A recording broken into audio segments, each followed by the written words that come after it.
Hello दोस्तों, कैसे हैं आप सब। आज हम लोग परिवहन के आगे का चीज पढ़ेंगे। हम लोग पिछले क्लास में जाने थे पौधों में परिवहन कैसे होता है, जाइलम फ्लोएम उसका क्रियाविधि क्या था, वाष्पोत्सर्जन क्या होता है, वाष्पोत्सर्जन का पेड़ पौधे के जीवन में महत्व क्या होता है, इन सारी चीजों को डिस्कस कर लिए थे। अब हम लोग आता है जंतु में परिवहन। तो हम लोग हेडिंग में क्या लेंगे दोस्तों, जंतु में परिवहन। जंतु में परिवहन, ट्रांसपोर्टेशन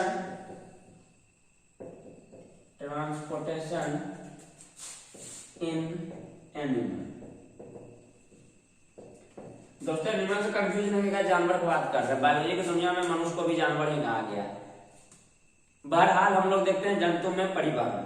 जंतु में दोस्तों बहुकोशिकीय जंतु भी है, जैसे पेड़ पौधा में हमारा बहुकोशिकीय भी पौधा था, एक कोशिकीय भी पौधा था, उसी प्रकार परिवहन में भी जंतु में भी बहुकोशिकीय जंतु होगा, एक कोशिकीय जंतु होगा। बहुकोशिकीय जंतु जीता जागता, हम उदाहरण है, आप उदाहरण है। अपने आसपास जो भी जंतु आपको दिख रहा है, बिल्ली हो, कुत्ता हो, गाय हो, भैंस हो, वो सब बहुकोशिकीय है। एक कोशिकीय जंतु कौन है दोस्तों, अमीबा,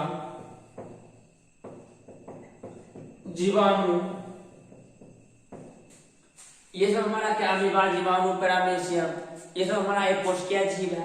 अब एक कोशिकीय जीव में परिवहन कैसे होता है, तो वही हमारा किसके द्वारा था, विसरण के द्वारा। एक ही कोशिका है, विसरण के द्वारा उसमें सभी उत्सर्जित पदार्थ का, भोजन का परिवहन हो जाता है आसानी से।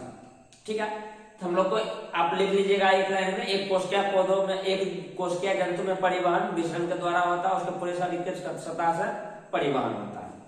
ठीक है दोस्तों, तो हम लोग को पढ़ना किसके बारे में है, बहुकोशिकीय जंतु के बारे में। किसके बारे में पढ़ना है, बहुकोशिकीय जंतु के बारे में हम लोग को पढ़ना है। बहुकोशिकीय जंतु, बहुकोशिकीय जंतु के बारे में। वैसा जंतु जिसमें बहुत कोशिका, जैसे हम लोग अपने मनुष्य को देखते हैं, मनुष्य में आंख लगा है, हाथ पैर कान नाक दांत, एकदम जटिल जीव है। 10 के पावर मतलब 60 15 कोशिका के आसपास हम लोग का शरीर है। तो दोस्तों एक एक कोशिका तक, हर एक कोशिका, हम लोग पिछले देखे पाचन में, हर एक कोशिका में भोजन पहुंचता है। हर एक कोशिका तक क्या पहुंचता है, भोजन पहुंचता है। भोजन को पचाने के लिए, ऑक्सीडाइज करने के लिए क्या पहुंचता है, हर एक कोशिका तक O2 पहुंचता है। अब O2 जो पहुंचा, उस O2 से CO2 बना, CO2 निष्कासन के लिए हमारा नाक द्वारा बाहर निकालना होता है। हमारे शरीर में जो भी उत्सर्जित पदार्थ होता है, मल हो गया, मूत्र हो गया, पसीना हो गया, इसको बाहर निकालना, हर एक कोशिका में बनता है, उसको बाहर निकालना है, उसको उसके गंतव्य स्थानों तक पहुंचाना है।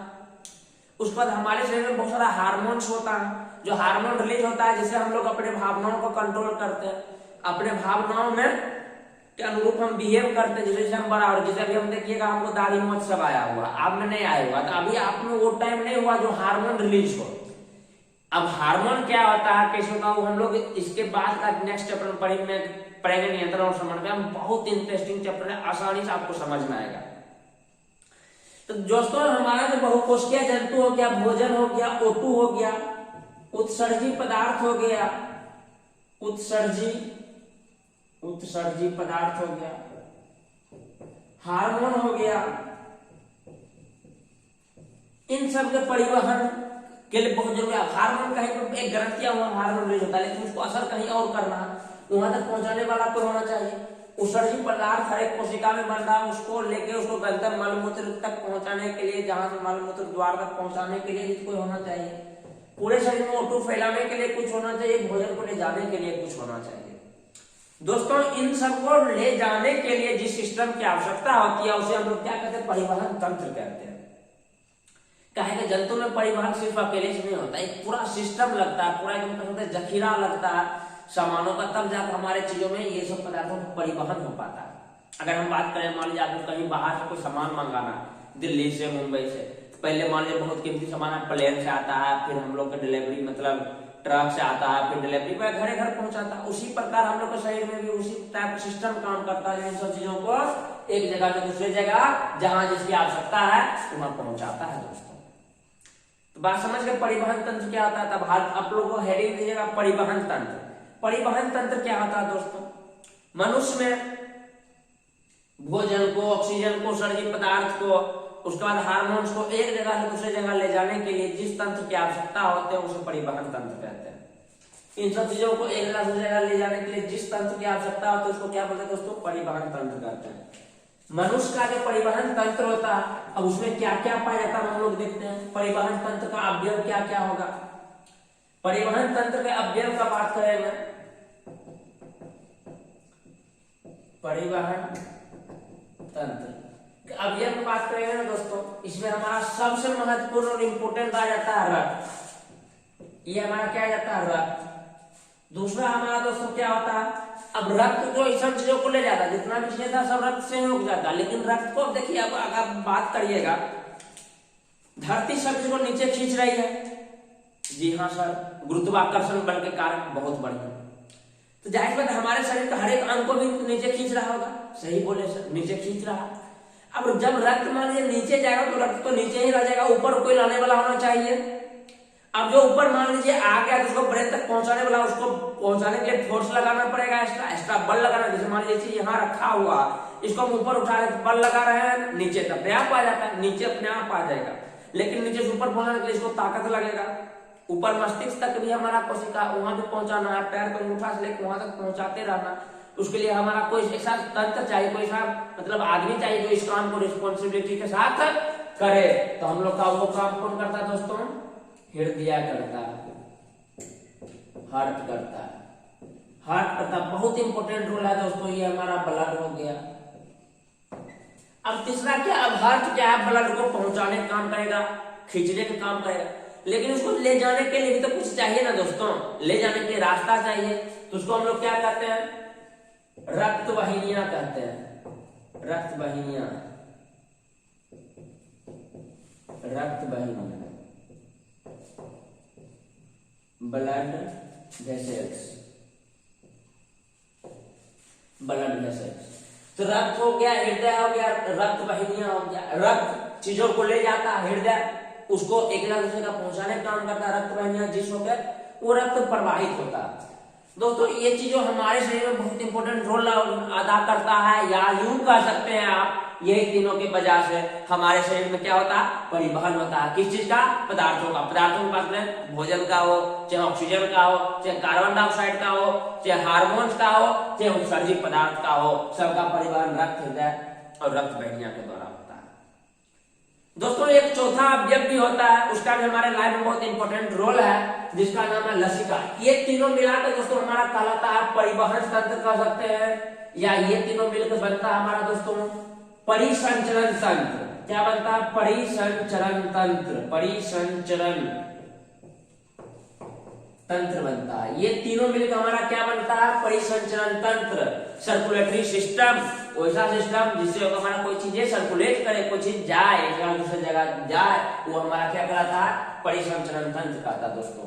इस संदर्भ में एक चौथा चीज भी ऐड हो जाता है, पहला, दूसरा, तीसरा, ये तीनों मिलकर क्या बनाता है दोस्तों, परिसंचरण तंत्र बनता है, सर्कुलेटरी सिस्टम बनाता है। एक चौथा अवयव भी आता है जिसको हम लोग बोलते हैं लसिका तंत्र। क्या बोलते हैं दोस्तों, लसिका तंत्र। ये क्या है दोस्तों, ये भी है एक प्रकार का लिक्विड ही है, एक प्रकार का द्रव ही है। ये कैसा द्रव है और ये कैसा सिस्टम है दोस्तों। एक्चुअली होता क्या है, आप अपने हाथ को गौर से देखिएगा, ये मोटा मोटा आपको नस दिखाई देगा, वेन दिखाई देगा। लेकिन आप इस उंगली पे आइए, आपको क्या वेन दिख रहा है, लेकिन काटते हैं यहाँ से भी रक्त आता है। एक बात और आप जान लीजिए, रक्त हमेशा जो है ब्लड वेसल्स में ही बहेगा, रक्त वाहिनियां में ही बनेगा, मतलब नस में बहेगा। धमनी शिरा ये ब्लड वेसल्स है, उसमें बहेगा। तो ये उंगली में तो आप हमको नहीं दिख रहा है, इसका मतलब है बहुत पतला पतला रहता है। ब्लड का ब्लड ही उसको बोलते हैं, रक्त कोशिका बोलते हैं उसको, बहुत पतला पतला रहता है जिसमें रक्त जा रहा है। अब रक्त वहां जाएगा, एकदम एक कोशिका से भी मतलब पतला टाइप में रक्त जाता है। अब आप देखिए कि रक्त वाहिनियां जो है बहुत सारा रास्ता बनाए हुए है, रास्ता बना हुआ। अब उस रास्ता बना हुआ है, मान लीजिए इधर से एक बिल्डिंग है, इधर से एक बिल्डिंग है, बीच में अपने रोड बन जाता है ना, उसी प्रकार एक मान लीजिए रक्त कोशिका इधर है, रक्त वाहिनियां इधर जा रहा है, इधर जा रहा है, बीच में भी तो जगह बन जाएगा ना। बीच में जो जगह बन जाता है दोस्तों, वही ब्लड कैपिलरीज से रक्त मतलब कुछ कुछ पदार्थ जो है विस्तृत होकर उस रास्ता में आ जाता है, और रास्ता में आता है तो पूरे शरीर में उधर टहलने लगता। उसी को हम लोग बोलते हैं लसिका तंत्र। वो भी खनिज लवण का, कुछ कुछ महत्वपूर्ण पदार्थ का, कुछ हार्मोन्स का, और ज्यादातर हम लोग जो मेडिसिन खाते हैं उसका जो है इसी लसिका तंत्र द्वारा एक जगह से दूसरी जगह जाता है दोस्तों। हम लोग के परिवहन तंत्र में 4 गो चीज आ गया, रक्त, हृदय, रक्त वाहिनियां और लसिका तंत्र। रक्त, हृदय, रक्त वाहिनियां मिलकर क्या बनाता है दोस्तों, हमारा परिसंचरण तंत्र बनाता है। लसिका तंत्र हमारा ओपनली चलता है, उसी रक्त वाहिनियां के बीच में जो मार्ग बनता है उसके द्वारा चलता है दोस्तों। अगर हम बात करें अब रक्त क्या होता है, तो दोस्तों रक्त हम लोग सब अवगत है। रक्त हमारा जो रेड रेड कलर का दिखता है वही रक्त है, बात तो सही है, वही रक्त है, उसमें और चीजें भी रहता है। यहाँ हम लोग इसमें पढ़ेंगे रक्त में क्या क्या कंपोनेंट होता है, रक्त का क्या इंपोर्टेंट है हमारे लाइफ में, रक्त में उसका जो घटक है उसमें क्या क्या चीज पाया जाता है। रक्त कभी कट जाता देखते होगा, रक्त जम जाता है, आपने क्यों जम जाता है, किसी भी पेशेंट का नहीं जमता है, वो सब क्यों होता है उसके बारे में जानेंगे दोस्तों। उसके बाद हम लोग इसमें जानेंगे हृदय के बारे में, हृदय के बारे में जानेंगे, हृदय का संरचना जानेंगे दोस्तों, हृदय का संरचना कैसे है। उसके बाद हृदय का अर्थ जानेंगे, हम लोग जिसे दिल कहते हैं वो दिल की तरह नहीं रहता है दोस्तों, जो हम लोग का एक्चुअल में दिल है उसका संरचना अजीब व गरीब रहता है, पता नहीं उसको कैसे लोग ऐसे इस टाइप का दिल बना दिया। जब हम हृदय पढ़ेंगे तो आपको बनाएंगे इस टाइप का दिल नहीं रहता, हम लोग का अलग टाइप का दिल रहता, बना दिया, इसको भी दिल कहा गया, वो दिल होता है।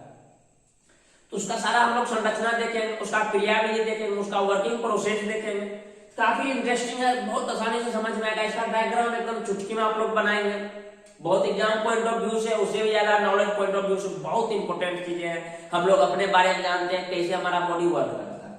तीसरा दोस्तों रक्त वाहिनियां, धमनी हो गया, शिरा हो गया, इसके बारे में जानेंगे कैसे रक्त को हमारा ले जाता लेके आता। दूसरा हम लोग चौथा दोस्तों लसिका के बारे में बताएंगे। लसिका अभी बताएंगे कि रक्त से ही, लसिका है रक्त का ही पार्ट है, रक्त से बिछड़ा हुआ साथी। जैसे पूछ रहे था मान लिया 10 लोग झुंड जा रहे, कोई दोस्त बिछड़ गया, बिछड़ा हुआ साथी है, पुनः आकर रक्त में मिलता है, अलग अलग प्रोसेस से आगे, समझ गए। इन सब चीजों के बारे में हम लोग डिटेल से जानेंगे। और हम बात करें दोस्तों रक्त को थोड़ा ओवरव्यू आज ले लेते हैं, बाकी हम लोग कल एक एक करके जानेंगे, रक्त के बारे में जानेंगे, हृदय के बारे में जानेंगे, रक्त वाहिनी के बारे में, लसिका के बारे में जानेंगे। ये तो बहुत छोटा टॉपिक है, इन सब चीजों के बारे में हम लोग डिटेल से जानेंगे।